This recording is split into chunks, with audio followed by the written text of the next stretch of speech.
Access Sportsnet Lakers brought to you by your Toyota dealers. We make it easy. Allie Clifton alongside James Worthy, Danny Green, Mike Trudell handling stuff out in Phoenix. And guys, a disappointing loss for the Lakers, who have now lost 3 in a row. And look, despite how fun back and forth, you had a shot to tie it there down the stretch, how competitive it was.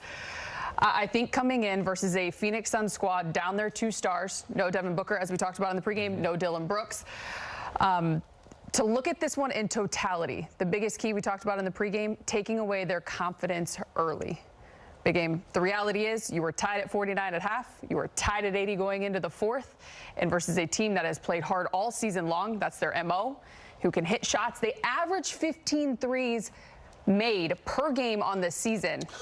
They outshoot you from deep by 33. They hit 22 of 50. You said that's tough to overcome, despite having a shot to tie it up.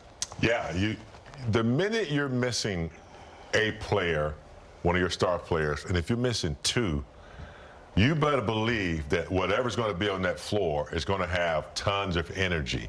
They're going to be scrappy. They got nothing to lose. You got LeBron, Luka coming in here.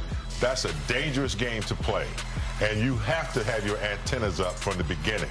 And I thought the Lakers, they played hard. I thought they fought back to get rid of that deficit tied at halftime.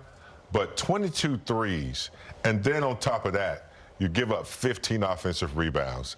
That's given them more opportunities to knock down threes. And so, yeah, it was a scrappy game. The Lakers, just didn't have enough to deal with, the effort, I thought, and the energy that Phoenix. I mean, Gillespie and Grayson Allen, they hit a lot of threes, and then you saw that last play, they were willing to shoot it with confidence, and they did tonight. I do want to take a look at that last play, if we could, just again, because we were sitting here kind of breaking it all down, and you said they worked for it, despite... It was a great possession. They were very patient. They attacked the paint. They got the switch that they wanted. They were attacking Luka. That was the game plan, which most teams are going to do. Not because he's just a terrible defender, but he's the weaker defender of the Lakers, right? You want to wear him down. He's at 41, so it's like, all right, how do we slow Luka down? Make him play defense. Yep. Got the switch for Austin Reeves, one of your top shooters, one of your top scorers, one of your top players, to get a great look to tie it. So great execution down the stretch for both teams offensively, but they were lacking on the defensive boxing out. There was a lot of offensive, rebound putbacks. Even on the Lakers side, Jake had some great possessions. Braun had a putback. So it got sloppy at a time, but high energy, high intense game.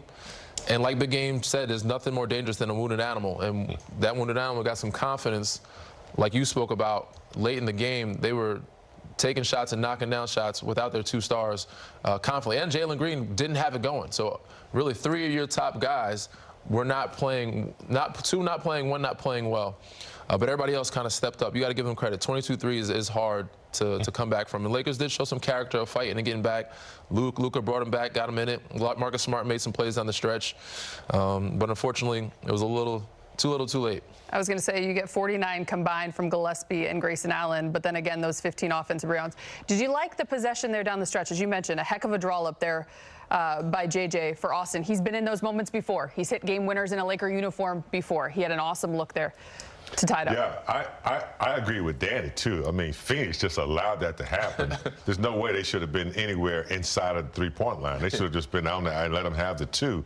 But what a great play. Yeah, great screen. Maxi Kleber made a great screen. The out-of-bounds pass was really difficult, too, to get that over there. Had a good, clean look at it. Ran it between 2 players for a distraction, kind of a pick. Yeah. And he was wide open. So elevator screen. It was that what they call it? Yeah, you haven't seen one of those in a while. They used to do that like early Golden State days. Clay and Steph would set a cross screen and run through the elevator and close the doors. You can't get through. Well, also, sometimes I like to see the play again because I don't know how open Grayson was, Allen Grayson, when he was going down. Sometimes I think you got to make a guy make a tough shot at the rim if he's defended properly. But if it's wide open, you got to help.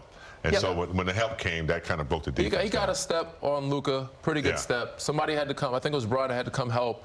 Drew 2, and then the one V-back, it was Austin Reeves. He's got to play 2 guys. So wherever that pass goes, a lot of teams anticipate that pass to steal it.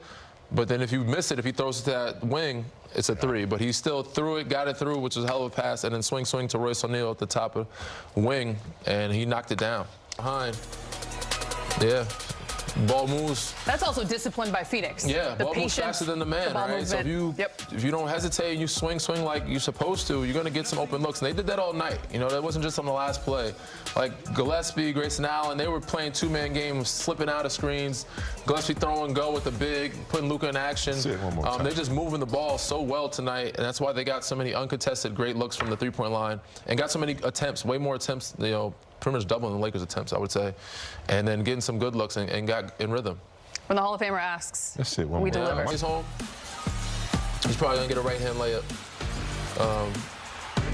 But naturally, yeah, I mean, I guess, do you give that up over a layup? Probably. That extra pass was amazing, though, to have the patience to. This is teams above 500. Every game matters. You got 24 to play here down the stretch. Yeah, they're in a tough place right now, and they have some tough teams coming up. You know, we've been saying this for the last couple of weeks. This is 3 games in a row that they've lost, and so they're still in 6th place, which is hard to believe. Too close for me to being in the play-in, honestly. That's what I'm saying. And before this game, I'm thinking, you know, they're not worried about Phoenix. They're looking forward. And right now, you're kind of looking backwards now because this is, again, a team that is down bodies, and you allow them to catch up a game. And I don't know if their strength of schedule the rest of the way, but once they get those 2 other guys back and playing, you know, this is dangerous. And now you got to put yourself in a situation where you have to win a game to get into the playoffs. And then when you do win those games or win one of those games, you're welcomed with meeting the OKC Thunder or the San Antonio Spurs, because the Spurs are only a game and a half or 2 games behind the Thunder. So you don't want to meet those 2 monsters in the first round of the playoffs. Despite 41-8-8 from Luka Doncic, the Lakers fall 113-110. Time to hear from Coach JJ Redick, brought to you by your Toyota dealers.